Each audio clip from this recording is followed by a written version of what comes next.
All right, well, let's get started. Well, thank you everybody for joining us today for our ultrasound lecture series for this week. I'm excited to have Z talk to us again. You've all come to know and love Z as he's given presentations in the past about various different emergency and critical care topics. And so this is what talk that he started giving to us last year.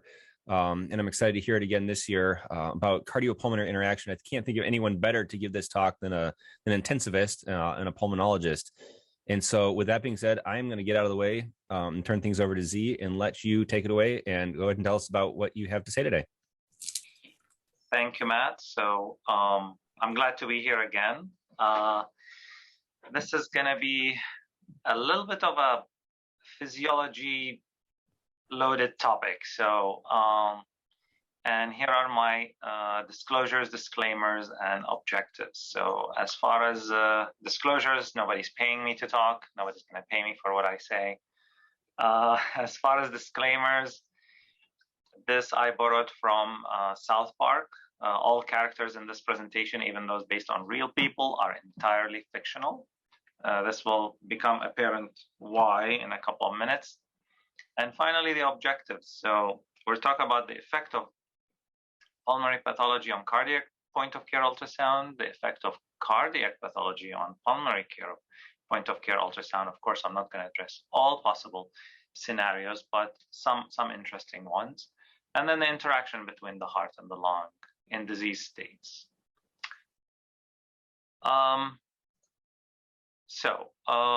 Let me start with a question, and I'll look into the chat and see how people answer this. So how often, so just answer in the chat, how often do you use point-of-care ultrasound other than for procedures? If it's something you use once a month, a couple of times per day per shift, or you really don't leave home without it. So, all right.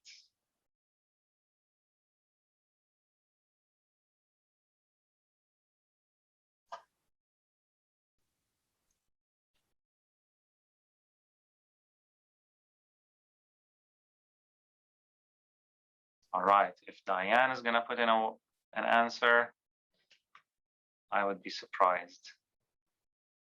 Okay, great. Pretty good users. Let's continue. All right, so this was just to test the system and see if I can actually see your answers and on the chat. So I have a couple, mostly D's and a B. So we'll continue. All right. So as you know, cardiac evaluation of patients in pulmonary disease and vice versa is difficult. Many of the signs and symptoms overlap, and the two systems tend to fail at the same time. The predisposing condition for cardiac disease and for pulmonary disease kind of go hand in hand. Think of smoking. And the two systems are interdependent. And the major cardiac and major pulmonary organs are in close proximity. So take, for example, the case of this gentleman, 55-year-old, gradually worsening dyspnea and sputum production. He's a long-time smoker, bilateral wheezing on exam, and bilateral pitting lower extremity edema. The patient was sent to the ED from the sleep lab because over there he complained of GI upset and respiratory symptoms, and there was a concern for COVID-19.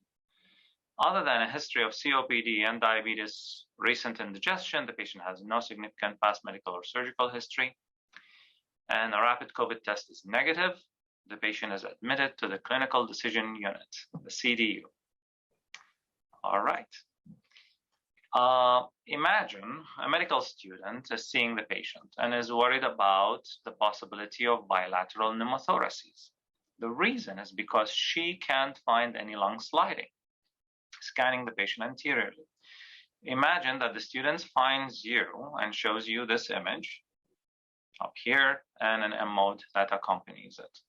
You look at the eerily still pleural line, and you calmly try to explain to the student that since there are bilateral wheezing sounds, it's most likely that the patient has hyperinflation, and that hyperinflation is the cause for the limited pleural sliding.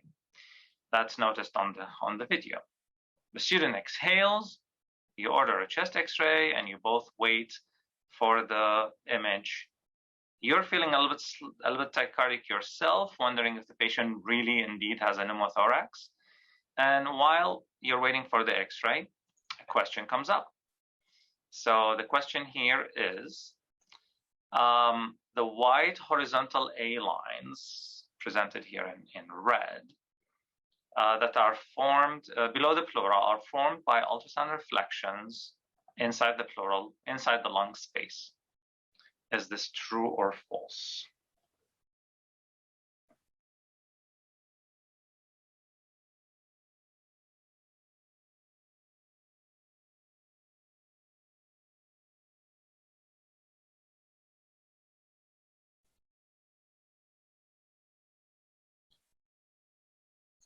Okay. I have two answers representative of the group, let's say, of A, true. So the correct answer is false. After the ultrasound beam hits the first line, the brightest line here, which is the pleural line, the ultrasound beam reflects back and forth. So it never really enters the lung space. The bouncing sound between the pleural line and the ultrasound transducer creates these reverberation lines. So the reverberation lines are created outside of the thoracic cavity, outside of the lung space, but in a way inside the thoracic cavity. Okay, trick question. The chest x-ray is done, and it shows that the lungs are indeed hyperexpanded, and it shows a narrow, long heart. Of course, there is no pneumothorax. You finally relax and continue the workup. While looking at the EKG, Jacqueline walks in and joins the conversation. She preps the student by saying that chronic hypoxia causes pulmonary vasoconstriction, as opposed to in the peripheral tissue where hypoxia causes vasodilation. And that vasoconstriction causes elevation in the pulmonary arterial pressure. In COPD, there's also destruction of lung tissue that causes pulmonary capillaries to increase to increase the pulmonary vascular resistance by reducing the effective surface area of the pulmonary vasculature. And therefore, over time, you expect a compensatory right atrial and right ventricular hypertrophy with the right associated EKG changes. With the EKG in hand as evidence, Jacqueline asks the student to correlate what she had just heard with the EKG of the patient. The student stares blankly at Jacqueline, says, "It all sounds good and fine, but she has no idea how to read EKGs." So Jacqueline points out a few things. Generally, there is a right axis deviation in the QRS complex. Here, it's about 90 degrees. The purple arrows point to peaked P waves in the inferior leads of more than 2.5 millimeters. This is P pulmonale, with a rightward P-axis deviation, where the P-axis is inverted in AVL. The orange arrows point to a clockwise rotation in the heart, with a delayed RS transition point. Here, it's the transition point is lead V5. The blue arrows point to an absence of R waves in the right precordial leads, SV1, SV2, SV3 pattern. And the green arrows point to low voltage in the right-sided leads. That is lead 1, AVL, and V5 and 6. All of which suggest that there is pulmonary hypertension due to severe pulmonary disease, which is also known as cor pulmonale. The student takes notes and seems ever more interested in the patient. She says she wants to find out if the patient really has evidence of cor pulmonale by echo. She disappears for 10 minutes and then comes back to show you and Jacqueline the following image. You ask if this is the best view that the student could get. Jacqueline tries to get a better view, but the windows are really difficult. So Jacqueline still is able to point out that even with the limitation of the study, the RV seems dilated, almost as big as the LV. And the function of the RV using an eyeball TAPSE and the thickness of the wall appear normal. Jacqueline leaves to check on another patient. Now you start wondering if the clockwise rotation of the axis of the heart is because of rotation of the heart or the heart position in the chest, or because of the patient really has cardiopulmonary, increased pulmonary artery pressure, since the ventricular wall is not thickened and the function of the RV is normal. You try to convince the student that the changes in the electrical axis are largely attributed to a supposed increase in the right ventricular overload rather than mechanical rotation of the heart, but yourself, you're not sure. For convincing the student, you draw this chart showing that COPD influences both cardiac function and morphology, and that cardiopulmonary, which occurs in very severe COPD, results from 1, loss in pulmonary vascular capacity by destruction of the pulmonary vessels, 2, from hypoxic vasoconstriction, but also from this, which is pulmonary hyperinflation, which is an item that's not usually mentioned. So pulmonary hyperinflation up here. You draw the graph, the curve of the relationship of the pulmonary resistance and the function as a function of lung volume. And you point out that in COPD and with large lung volumes, this is lung volume down here, the alveolar capillaries, the alveolar capillaries do decrease in caliber, while the pulmonary vessels outside of the alveoli are stretched out. And that causes the pulmonary vascular resistance to increase. At this point, you think to yourself that with cardiopulmonary, and because of increased pulmonary vascular resistance, there must be associated reduction in LV filling, LV stroke volume, and cardiac output, although the LVEF is usually preserved in those patients. But you don't have evidence for the statement. So you go on digging, and while searching, a question comes up. And the question is like this. In terms of lung volume, where is the sweet spot, the blue arrow, pointing to? Where the pulmonary vascular resistance is the lowest possible. Because as lung volume decreases, pulmonary vascular resistance goes up. And as lung volume increases, pulmonary vascular resistance also goes up. But there is the bottom, the sweet spot. So go ahead and try to answer. Is it at total lung capacity, at 75% of total lung capacity, at the functional residual volume, or at the residual volume? Now, to remind those who are not in pulmonary, FRC is is our natural tendency to rest when we're not exerting any effort, and residual volume is the lowest volume we can get to by exhaling forcibly, or not forcibly, exhaling as much as possible.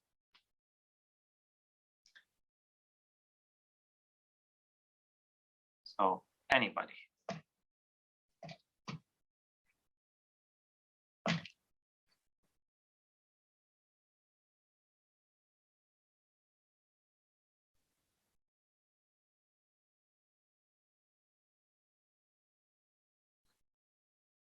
Okay, I'll take it as this is a really difficult question. So I have C, I have between B and C. Okay, well, we are designed to be very efficient. So our lungs actually do have the lowest pulmonary vascular resistance at the point where we are resting. We're not taking a breath, we're not exhaling, so it's C. All right, very good. And functional residual capacity increases in COPD patients. Therefore, those patients do have higher pulmonary vascular resistance in general. So you come across this paper from New England Journal of Medicine in an attempt to answer the question, other than patients with severe disease and cardiopulmonary, do you expect to see patients with mild or moderate COPD, not those at the extreme, who have parenchymal destruction, some hypoxia? Do they have effect from pulmonary vascular resistance increase on LV function? This article looks at an investigation of 2,800 individuals from something called the MESA cohort, which is a multi-ethnic study of atherosclerosis. In this cohort, which was not designed for COPD, patients with COPD that is less than severe disease with emphysema, as detected on CAT scan, the amount of COPD was inversely related to LV function by cardiac MRI. With every 10% increase in emphysema, here from 3.5% to 34.5%, there was a decrease in LVEDP by 4 mils for every 10, or a decrease in cardiac output by 200 mils for every 10% change. And of course, the LV mass was also decreased, but not in a significant way, but not in a large degree. So having COPD that's not in the severe range did seem to affect LV diastolic volume and cardiac output in this cohort. The correlation of FEV1 to FVC ratio to diastolic LV volume and cardiac output was also statistically significant, but seemed smaller in magnitude. So also the LV mass did not appear to change with changes in FEV1 to FVC. Now, of note, the effect of FEV1 on cardiac parameters was similar to the ratio, but after adjustment to smoking status, there was no relationship between FEV1 itself and the cardiac parameters. So the LV diastolic volume did actually change with changing FEV1 to FVC ratio, and the cardiac output also changed with change in the ratio. There was another study and another publication in journal Chest this time from the same year, looked at 138 patients with COPD.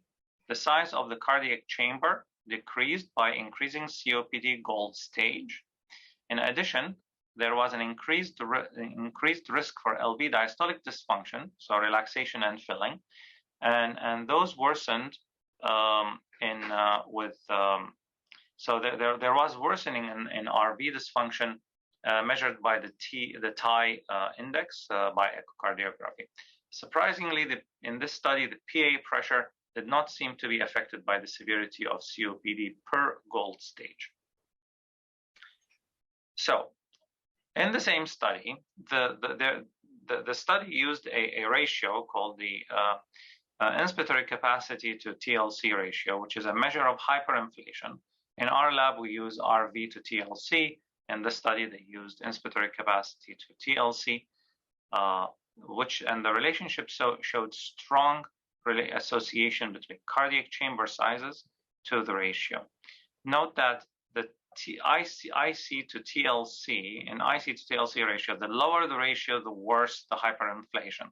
So here again, hyperinflation was a stronger predictor for a smaller LV size than the severity of airway obstruction, or the DLCO, which measures the degree of diffusion capacity impairments. The student then finds Grace walking around, and she stops her and says, "I remember you helping me with POCUS in the past. I have a question. I recently learned that in COPD, there is preserved ejection fraction heart failure, or LV dysfunction, that may show up as a small LV. I wonder if this patient with impaired LV filling is it due to an upstream pulmonary dysfunction causing low left ventricular preload, or is it really an intrinsic dysfunction to the LV, in the LV? Can you show me how to tell the two apart?" So Grace thinks for a minute. She pulls out the diastolic cheat sheet that she saved from a previous ultrasound lecture and says, "Well, I can tell you that if the left atrium is enlarged, or if it's small, if the left atrium is enlarged, then the LV the diastolic dysfunction must be intrinsically a problem. Did you say the patient had COPD?" So at this point, it's obvious to Grace that she didn't have to use pulse wave or Doppler measurements for the E to A ratio or to E to E prime ratio, because she only needed to look at the LA size to see if it's enlarged. And so if she had found that the left atrium is enlarged, then there could be a dysfunction because of preload increase or because of diastolic dysfunction that's intrinsic to the left ventricle. But if the LA is small, then that could pretty easily rule out an intrinsic dysfunction in the LV, and that the problem that the person has is really an upstream pulmonary vascular flow limitation. So Grace takes the student into the room to get an image. In the meanwhile, you get this question. So with transthoracic echo, the best place to measure the left atrial diameter, something we don't usually do, is it the peritoneal long, peritoneal short, apical 4, or subcostal?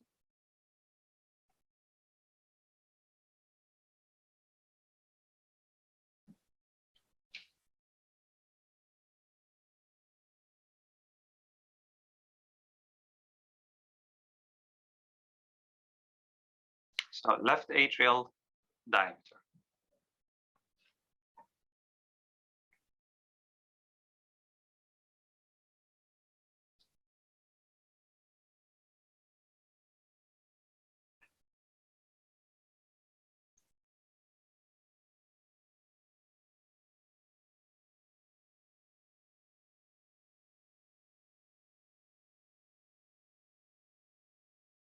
Okay, 2 answers for A, and I'm glad those are the only answers, because Grace takes the student and they try to look at the left atrium using an apical 4-chamber view. Now, before you change your mind on your answer, hold on a minute. The apical 4-chamber view proves to be difficult on this patient, especially because COPD is causing hyperinflation and the lung comes in view. So Grace says to the student, I'm very sorry, I can't get the left atrial size with an apical view, but if someone knew how to use a TEE probe, then I'm sure we can get an answer. At this point, here's the left atrium, and it's a little difficult to distinguish the walls. At this point, Matt Tabbitt walks in and asks Grace if she was trying to measure the left atrial size. He mentioned that he is particularly interested in measuring the left atrial diameter in patients with COPD, because the left atrial diameter not only helps diagnose heart failure with preserved ejection fraction, but because it's an important survival predictor. It's independent of other clinical variables. Matt pulls up an article, describes the prospective cohort study of 3 groups of patients, comparing their echo characteristics to their survival. The study, which was published in the International Journal of Cardiology, followed the cohort of 310 patients for 5 years. In the cohort, there were 89 normal subjects, 38 asymptomatic hypertensive patients, and 183 preserved ejection fraction heart failure patients. During the follow-up, there were 40 deaths. Predictors of mortality were the New York Heart Association class, diastolic blood pressure, age, and the left atrial diameter. The left atrial diameter had a hazard ratio of 1.7, which is high enough, predicted survival independently of other variables. Then Matt points out that the left atrial diameter is not measurable using TEE. So you don't have to worry about that, because the left atrium just won't fit in the view of the transducer from the angle from where the TEE probe is positioned, because the left atrium is very proximal to the esophagus. This leaves, so at that point, Matt walks away, leaving you and the student to obtain more images, and you try to find out how you're going to do this. So you pull up the American Society of Echocardiography statement on measuring the left atrium, and realize that, just like the 2 folks who answered A, that the right atrial measurement is best done on a peritoneal long axis, and that the measurement is most reproducible using M mode. You ask the student to find the normal range for the left atrial diameter as you're trying to get the picture, and the student immediately answers with a sense of satisfaction that the left atrial diameter is 3 to 4 centimeters in men and 2.7 to 2.8 centimeters in women, having just looked that up on her device. With enough patient positioning, you both managed to bring up the image that you never thought possible, given the patient's COPD and hyperinflation. And on this image, which is still going, You can pretty easily see the left atrial size in here. And to measure the diameter with the right knowledge of pneumology, you pull up a number of 2.4 centimeters or 24 millimeters, which is rather small, confirming that the reason for the left ventricular filling problem is not left ventricular diastolic dysfunction, but rather a low filling pressure, which in this case is most likely due to an upstream pulmonary vascular dysfunction. You're both excited about the find and you decided to do more measurements. Using M mode, you show the student how to compare the RVOT, the right ventricular outflow tract, the aorta, and the left atrial diameters all in the same view. While the student is still scanning, you look at the transducer and you notice that the transducer is sitting in the patient's, right on the patient's xiphoid process, pointing towards 11 o'clock. And you think to yourself, look at that. The patient's heart is practically in their belly. There must be a lot of hyperinflation here.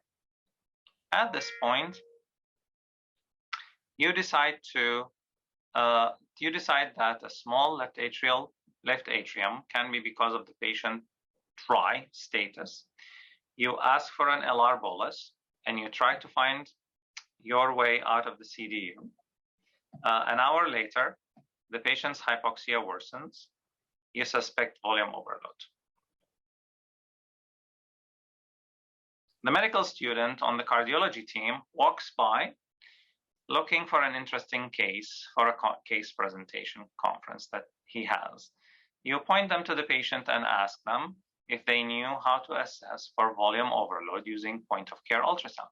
The student says, beamingly, yes, I just learned how to do this today. The student goes to check on the patient and returns worried about bilateral pneumothoraces because he can't find any lung sliding. He shows you these images. You point out to the student that since there are bilateral B lines, you are sure the patient does not have bilateral pneumothoraces. But because of hyperinflation, lung movement is limited.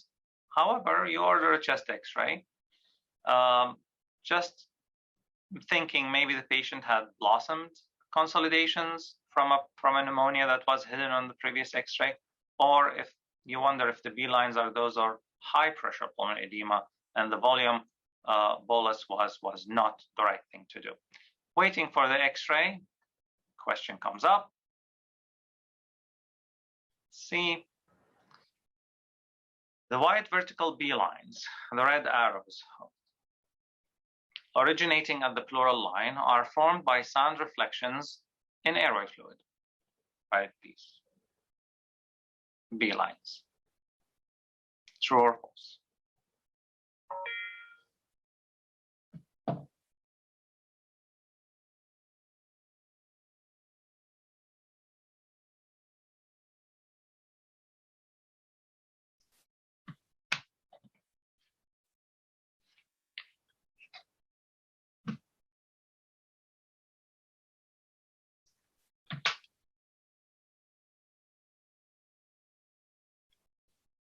Great. It's a trick question. The answer is not true. Remember, the ultrasound beam doesn't really go through into the lung parenchyma unless there is consolidation. So it really is trapped. The ultrasound beam is trapped in the point where the secondary lobular septa form and touch the visceral pleura. And that's where the ultrasound beam trapped bounces back and forth, creating multiple reverberations that are in very close proximity, giving the appearance of a straight line going down from the pleura, extending all the way to the base of the lung. So the answer is that you don't get reverberations within the airway, but you do get them in the secondary lobular septa at the point of junction with visceral pleura. Okay, so before the X-ray is done, the medical student shows you the IVC and asks you to make sense of the numbers.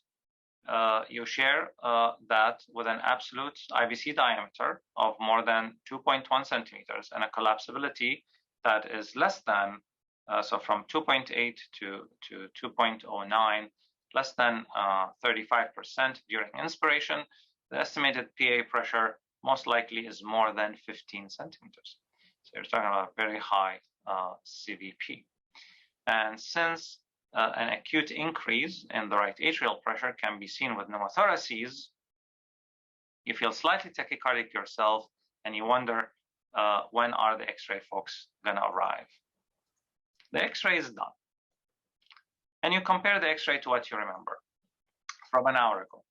You're relieved that there is no pneumothorax, and you wonder if the elevated CVP estimate is a manifestation of chronic pulmonary hypertension, which means that the pulmonary congestion represents a low pressure pulmonary edema, or if the elevated CVP estimate is a manifestation of increased left atrial pressure, which is probably immediately related to the bolus that you give the patient.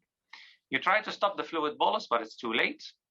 This is when Nikitas, who is on cardiology service, shows up with an article in hand. So, obviously, it's been a slow day in the CICU, and Nikitas has had some time to read. The article seemed interesting to him because it describes 20 healthy human models of COPD.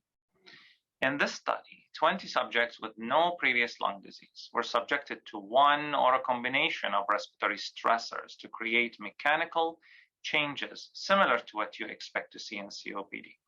The stressors were a negative inspiratory pressure, so resistance to inspiration of 20 centimeters of water, dynamic hyperinflation, which is created by an expiratory resistive load, or normobaric hypoxia to increase the pulmonary vascular resistance. So hypoxic pulmonary vascular resistance increase.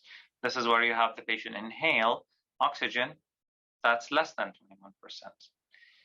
The investigators labeled the combination of dynamic hyperinflation and hypoxic vasoconstriction as the COPD model here at the end of the graph. You read through the study and you see that hyperinflation seemed to impair LV stroke volume, as well as causing septal flattening to a greater extent than would have been seen with increased negative intrathoracic pressure. You also note that hypoxia by itself had no adverse effects on LV volume filling by echocardiography. And on the study, there was significant septal flattening noted in all conditions, with significantly greater septal flattening, septal shift with negative intrathoracic pressure and dynamic hyperinflation than with either condition alone. At this point, the medical student disappears for a few minutes and comes back to show you a parasternal short axis. As soon as you mention septal flattening, the student went to assess the picture on the patient. The student also alerts you that the saturation alarm is going off, but that does not faze you because you know that the most important factor here in reduced stroke volume and septal flattening is not hypoxic vasoconstriction, but rather LV underfilling due to hyperinflation, as the study had shown, and because of increased negative intrathoracic pressure. You tell the student not to increase the oxygen flow to the patient. You ask the student to look up 3 ways high supplemental oxygen can worsen hypercapnia and COPD, and you ask Nikitas to tell you if he came across any literature regarding volume loading in COPD, trying to fix the small LV volume in patients with COPD. And Nikita says, as a matter of fact, I was just about to read the second physiologic study from the same group. The study, again, uses 20 healthy models of COPD. The individuals were subjected again to acute volume loading by 20 degrees head down tilt, inspiratory resistance of 20 centimeters of water, or an expiratory resistance to induce dynamic hyperinflation with hypoxic mediated increase in pulmonary vascular resistance, again in combination is labeled as or they consider this a COPD model. The study showed that volume loading increases the LV stroke volume by 10%, which was significant. But when negative intrathoracic pressure was applied, the left ventricular stroke volume paradoxically decreased by 11% from baseline. And when volume loading was added to the situation, the LV stroke volume decreased by 14% from baseline. So giving volume in this population resulted in a lower stroke volume. And finally, in COPD model, which is a combination of dynamic hyperinflation and hypoxic vasoconstriction, volume loading actually resulted in 28% reduction in volume, in stroke volume from baseline.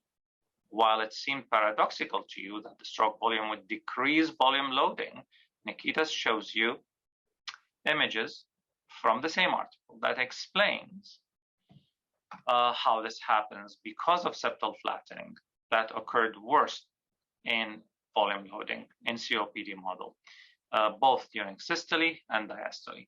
So this panel shows that volume loading in dynamic hyperinflation was worst case in a COPD model relative to baseline. You say with excitement, so that's what ventricular interdependence looks like. You show the student these parasternal short axis view, and in other words, you explain to the student that volume loading was found to exacerbate adverse cardiopulmonary interaction as measured by echocardiography. Nikitas leaves, and you finish reading. Now you're convinced that the RV overload is increased while there are external constraints to left ventricular filling, such as in COPD patients.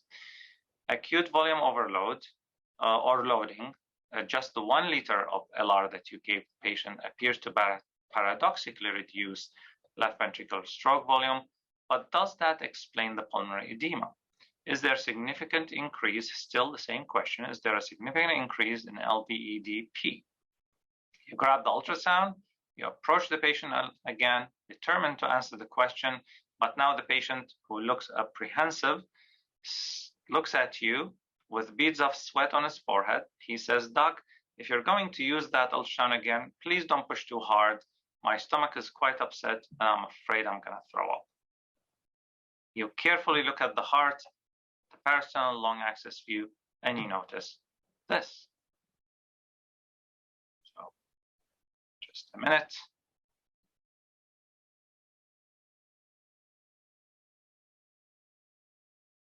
And a question comes up. This parasternal long axis view is consistent with McConnell's signs, Takotsubo cardiomyopathy, flail mitral leaflet, or cardiac tamponade. I'll go back. ABCD, McConnell, Takotsubo, mitral failure, or tamponade.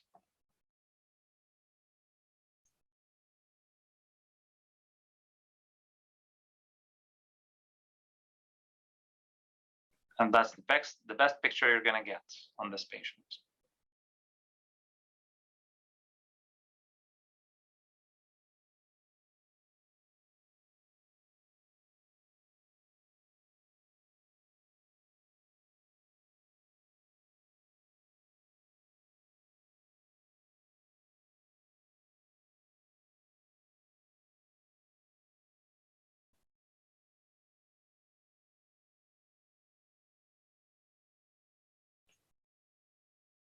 All right. Thank you, Haley. So yes, it's Takotsubo cardiomyopathy. The apex is not moving. Of course, if you want to look at McConnell's sign, you're going to have to look at all of the RV, which we don't have here. A flail mitral leaflet is difficult to assess in the situation, but there will be a significant mitral regurgitation if this was the case. And of course, there's no fluid around the heart. So you got it. Okay. So now, you think to yourself, the apex is not working.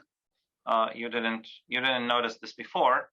And now the story of indigestion in a diabetic 55-year-old smoker who appears worried about impending doom kind of starts to make sense. Maybe this is a primary cardiac event. Right there, Zach enters the room and with the EKG in hand and says, the pulmonary fellow said this patient was in the sleep lab last night complaining of chest pain. I overheard you saying pulmonary edema and COPD, and I thought you're onto something. I'm glad you're looking at the heart. Although COPD exacerbations can be associated with apical ballooning syndrome and a new right bundle branch block, such as the case in this EKG, it's best to rule out MI just like you're doing. Thank you for the excitement. I'm going back to the MICU. At this point, Zach leaves you with the patient, the medical student, and the nurse. You ask the nurse to give the patient a chewable aspirin, and you ask the student to check the troponin while you call for a stat cardiology consult. The patient is transferred to the CICU. The troponin reaches a peak of 12. Left heart catheter shows no critical lesion in the coronaries, and a final diagnosis is stress-induced cardiomyopathy. The patient's pulmonary edema is treated with CPAP, and lower extremity ultrasound shows no evidence of DVT. The two students who took care of the patient in the past confer to review the case, and they come across the formal echo report from the CICU, mentioning the PA pressure, PA systolic pressure to be 50 millimeters of mercury. Looking for answers, they stumble across Justin, and they ask about the limitations of using point-of-care ultrasound in assessing pulmonary artery pressure in patients with lung disease. Justin pulls up a chair, takes a deep breath, and says, to approximate the difference in pressure between the right ventricle and the left and the right atrium, you can use Bernoulli's principle. For that, the echo technician measures the maximum tricuspid regurgitant jet flow and applies a modified equation of maximum velocity squared times 4 to convert flow into pressure gradient. He then says that in most patients with hyperinflation, the apical 4-chamber view is difficult, and this view is required to measure the tricuspid regurgitation jet velocity. If your angle of insonation is more than 15 degrees off the axis of the jet, then the estimate of the speed might be inaccurate. Also, the pulmonary artery pressure estimate needs an approximation of the right atrial pressure using the size and the variation of the IVC. While this works for spontaneously breathing patients, the estimate is not standard in patients who are on positive pressure, such as this patient when he was on CPAP. So the two students look at each other for a second and then stare blankly at Justin. Justin reassures the students that for more information regarding point-of-care ultrasound, measuring the pulmonary artery pressure, or assessing the patient for pulmonary hypertension, they can always visit the MetroHealth Emergency Medicine Ultrasound page, which requires a Metro login, or if they don't have that, they can watch a video, all of the video lectures on those topics, and many more topics at the MetroHealth Emergency Ultrasound YouTube channel. The students decide to look at the YouTube channel, and Justin picks up the chart of another waiting patient and disappears. All right. I hope the session was helpful, clarifying some of the complexities that you're going to have in evaluating heart and lung interaction. Maybe made a few people think about the fascinating physiology that you will find when you're trying to look at the heart in patients with pulmonary disease or look at the lungs in patients with heart disease. So I'll stop here, and I will assure you that the next lecture, hopefully coming up in a couple of months on assessing the pulmonary artery, is going to be less physio heavy and a little bit more useful to the bedside.